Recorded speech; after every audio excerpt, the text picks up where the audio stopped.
Snow hammered the windshield like shattered glass dancing under street lamps. It was Christmas night, but the city felt abandoned, quiet, aching, almost wounded. Ex-Navy SEAL Caleb Hunter had seen war zones look friendlier than this frozen stretch of road. He was headed home from his late shift, nothing unusual, until he saw them. A woman, thin coat, wet hair, knees bent slightly like she was using the last of her strength to just stay upright. Two kids pressed against her sides, a little boy maybe 7, and a girl around 10. The boy had no gloves. The girl's shoes didn't match, and the woman, she kept whispering something, her lips quivering, voice barely surviving the wind. Just hold on, mommy's trying. Something inside Caleb locked. His grip on the steering wheel stiffened. His heartbeat changed rhythm. This wasn't just a family waiting outside a store. This was desperation. The kind he had seen in Afghanistan. Families forgotten in the cold, praying for help that never came.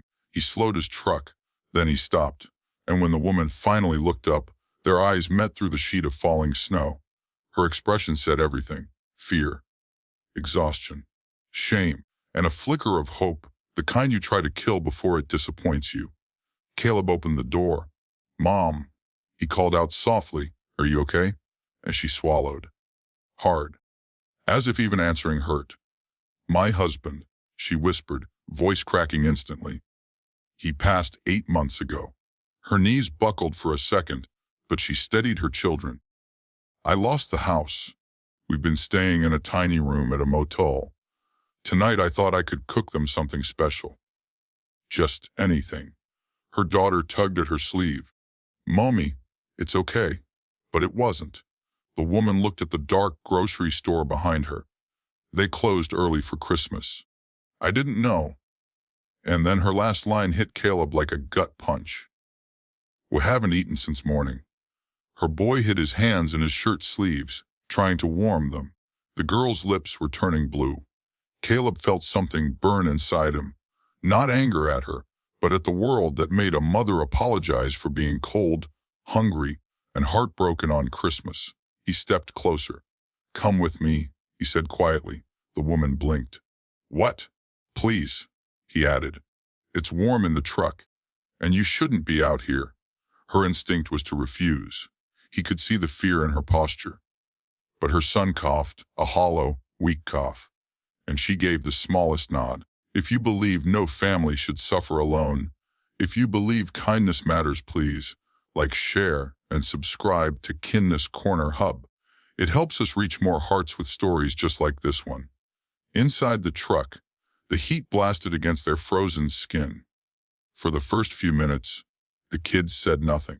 They just held their hands out near the vents, eyes closing with relief. The woman stared out the window, breath shaking. Caleb didn't force conversation. He knew trauma when he saw it, but eventually she spoke. "My name's Emily Carter. These are my kids, Lily and Noah." Emily was 37. Her husband, Mark, had been a truck mechanic, a quiet man, steady, kind.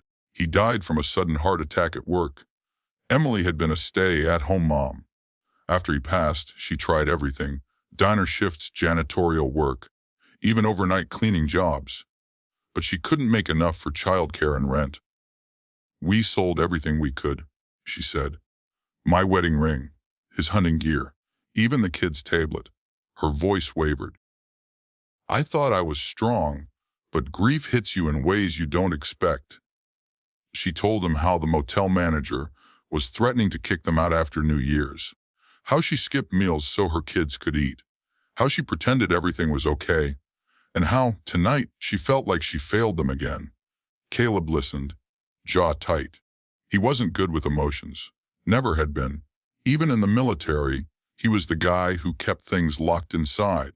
But something about Emily's quiet strength, the way she still ran her fingers through her kid's hair, still whispered encouragement, hooked deep into him. She was exhausted, but she never stopped protecting her children. He respected that, more than he expected to. Caleb took them to a 24-hour diner, one of the few still open. When Emily realized where they were going, she tensed.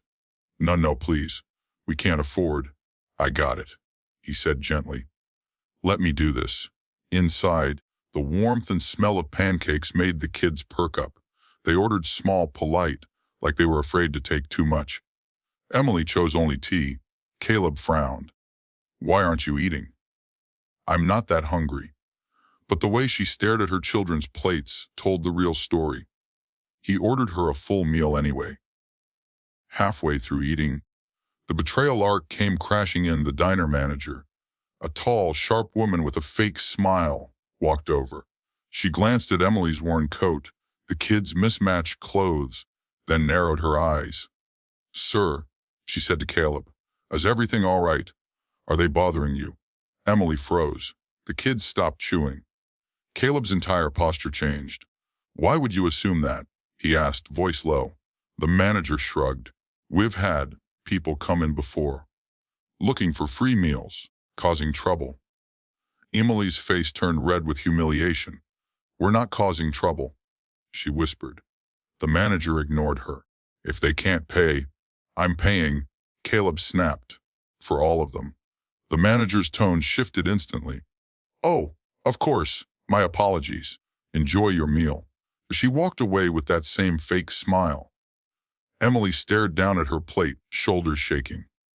I'm sorry, she whispered. I didn't want to be a burden. I didn't expect. I didn't think you'd have to defend us. Caleb shook his head. You didn't do anything wrong. But he could see how much it hurt her. To be judged, dismissed, looked down on because of her struggle.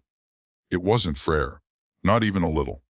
After the meal, Caleb drove them back to their motel, but when they reached the door to Emily's room, the turning point hit hard. The motel manager stood waiting outside, arms crossed, expression annoyed. Emily, he barked. I told you this morning, payment is due tonight. No extensions. Emily stiffened. I just needed a few more days. No, he snapped. You've had plenty of time. You and your kids need to leave by tomorrow morning. Lily grabbed her mother's sleeve. Mom, where will we go? Emily swallowed, struggling to stay composed. Well, figure something out, sweetheart. But Caleb could see it. The truth behind her eyes, she had no plan. No money, no home, and 2 children who trusted her completely. And that broke her. Right there, in front of them. Her legs wobbled, her breath hitched. Tears spilled before she could stop them. I'm trying, she whispered. I'm really trying. Noah hugged her leg. Mommy, don't cry. Emily covered her face with both hands, shoulders trembling violently. She had fought so hard for so long. This final blow just shattered her. And watching her collapse under the weight of it all, Caleb felt something inside him crack too, because he had seen that look before. In soldiers who lost everything, in orphans in destroyed villages, in people who had run out of strength. Emily wasn't weak. She was exhausted from carrying a world that kept hurting her. He stepped forward, placed a gentle hand on her shoulder. Emily, he said softly, look at me. She did, eyes red, breath uneven. And he said the words that changed everything. Pack your things, Caleb whispered. You're not staying here. Emily blinked fast. What? No, we can't go with you. You've done enough. I haven't, he replied firmly. And I'm not leaving you here. You don't even know us, she said, stunned. Caleb shook his head. I know enough. I know you're a mother doing everything she can.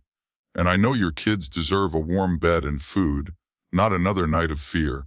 Emily hesitated. Every instinct in her told her not to trust strangers. But then she looked at her children, shivering, exhausted, scared, and she nodded. They packed their meager belongings, a few shirts, 2 books, a toy car, and a bag of toiletries from charity drives. Caleb loaded everything into his truck and drove them to his house, a sturdy, warm place in a quiet neighborhood. Inside, the kids gasped. There was a decorated Christmas tree, a fireplace, stockings still hanging. You live here alone? Lily asked. Caleb nodded. Used to be my parents' place. After they passed, I kept it. Emily pulled her children close. We can sleep on the floor, the couch, anywhere. You'll take the guest room, Caleb said. and the kids can have the spare bedroom. Emily stared at him. Why are you doing this? Really? Caleb thought for a moment, and then he answered honestly, because no one should spend Christmas night feeling unloved. Emily's eyes filled again, but this time the tears were soft, grateful. Healing over the next few days, something unexpected blossomed. Not romance, not yet, but trust, warmth, peace. The kids laughed more, slept better, ate real meals. Emily helped around the house, dishes, laundry cleaning, even though Caleb insisted she didn't owe him a thing. One evening, as she folded blankets, Caleb walked in holding a folder. What's that? She asked. A job application, he said. At a logistics company downtown. They're hiring full-time. Good pay. Benefits. Her eyes widened. For me? For you. She stared at him like he had handed her a new life. I don't know what to say. Say you'll apply. Well, she nodded slowly, then smiled, truly smiled. For the first time since he met her, it was soft, beautiful, real, and it hit him harder than he expected. 2 weeks later, Emily started her new job. Her kids started at a local school. The motel, the hunger, the fear, it all became part of their past. One night, after the kids went to bed, Emily walked into the kitchen where Caleb was washing dishes. She hesitated, then said, "You saved us." Caleb dried his hands. "I just helped." "No," she whispered. "You picked us up when the world didn't care." "When I felt invisible," her voice broke. "And you didn't just give us shelter. You gave us dignity." Caleb looked at her, really looked. "You and your kids brought something into this house too," he said softly. "Laughter, life, purpose." She stepped closer. "Caleb, why did you stop that night?" He thought back to the snow, the cold, the sight of a mother protecting her children with everything she had left. And he answered, "Because I saw a family worth saving." Emily placed her hand gently over his, and in that moment, not a romantic spark, not a fairy tale ending, but something stronger, two broken worlds starting to heal together. If this story touched your heart, if you believe in kindness, in helping strangers, in giving hope when it's needed most, please like, comment, and subscribe to Kindness Corner Hub, and share your own story of kindness below. You never know. Your story might save someone too.